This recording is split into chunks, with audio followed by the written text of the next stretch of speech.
রংপুর থেকে গাইবান্ধা চলে আসছি ইফতার করার জন্য। মানে এটা হচ্ছে গাইবান্ধার ভাইরাল বকুল গাছ। ওই যে আমার পিছনে দেখতে পাচ্ছেন, এটা হচ্ছে গাইবান্ধার ভাইরাল বকুল গাছ।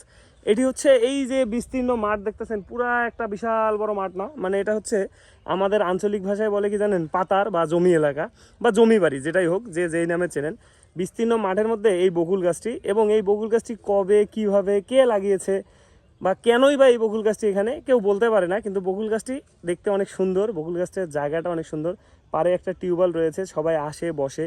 এটি হচ্ছে গাইবান্ধার ভাইরাল বকুলতলা। এই বকুলতলায় আজকে ইফতার করার জন্য রংপুর থেকে চলে এসেছি। এটা আরমান চেনাটা সিলেট থেকেই রংপুর আসিল, রংপুর আসিয়া কইতেছে গাইবান্ধাত ইফতার করবে যাবে। কোন তো এই যে গাইবান্ধাত পাতার বাড়ি নিয়ে আছে ইফতার করা যাবে, পবিত্র মাহে রমজানে ইফতারটা সারবো। হ্যাঁ, এটার মানে মন মানসিকতা নিয়ে আজকে আসছি। হ্যাঁ। আপনি আসলে এই ব্যাপারটাকে অন্য কোনো ভাবে আচ্ছা, তুমি মোক কলু যে রঞ্জুর দোকান যায় আমরা ইফতার খাবো, এখন রঞ্জু দাওয়াত দিল ওর দোকানত আমরা আসছি, ওর দোকানত ইফতার খাওয়ার জন্য নাকি? দোকান থেকে একটা কোটে কোনা নিয়ে এসেছিল কম করে, ওর দোকান থেকে 15 কিলোমিটার দূরে। নতুন নতুন জায়গা দেখো ভাই, নতুন নতুন জায়গা ভালো লাগবে। ছোট ভাই হও, হ্যাঁ, ভাই ব্রাদারের কথা একটু হ্যাঁ ধরতে হয়, বুঝছো ভাই? আর সবসময় ভাই ব্রাদারদের কথায় কোনো রকম ওই এক্সকিউজ করা যায় না। হ্যাঁ, ঠিক আছে, কোনো এক্সকিউজ চলবে না। ভাই ব্রাদার নিয়ে আসছেন আপনি সুন্দরভাবে ইফতার করবেন, চলে যাবেন, সারা জীবন ভাইকে মনে রাখবেন। ভাই একটা সুন্দর জায়গা দেখাচ্ছে, বকুলতলার বকুল গাছ দেখাচ্ছে। হ্যাঁ, তারপর কি তারপর আপনি বারবার ছোট ভাই ব্রাদার হও, কিছু বললাম না। ও স্যার, আপনি বসে কি করতেছেন?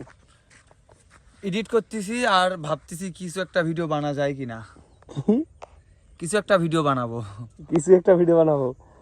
মানে এটা তো চরম সিগল আইল রে। হ্যাঁ, কি করবে ভিডিও? রঞ্জু চেহারাটা হেভি লাগতেছে। কি এই চেহারার সাথে ইফতারে যাওয়া যাবে না? সেদিন ইফতারে তো র্যামশো করছে, আজকে ফির বলে লে যান। আরমান, রাস্তাটা কেমন অনুভূতি? রাস্তাটা তো পুরো আমার মতন একদম বড়ে মানে ছোট মোটো জায়গায় আসলে আসাটা খুব। এ মানিক, তোর আরমান ভাই কইছ ছোট মোটো জায়গা তোলে নিয়ে আসছিস তুই? আমরা এরপর সুইডেনে যাব, সুইডেনে। আমরা এরপর সুইডেনে যাব, সুইডেনে ইফতার করতে।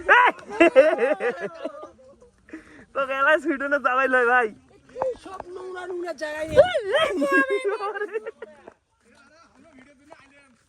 আমি এসব জায়গায় আমাকে আসলে আনার কোনো মানে হয় এটা? হ্যাঁ, না কোনো মানে হয় না তো। তখন আমি চাইনিজ রেস্টুরেন্টে যাইতাম, চায়নাতে গিয়ে, চায়না, বাংলাদেশের চাইনিজ রেস্টুরেন্ট না, চায়নায়। চাই নাই না, টাকা থাকতো না মানে কিস্তিতে লোন তুলতাম।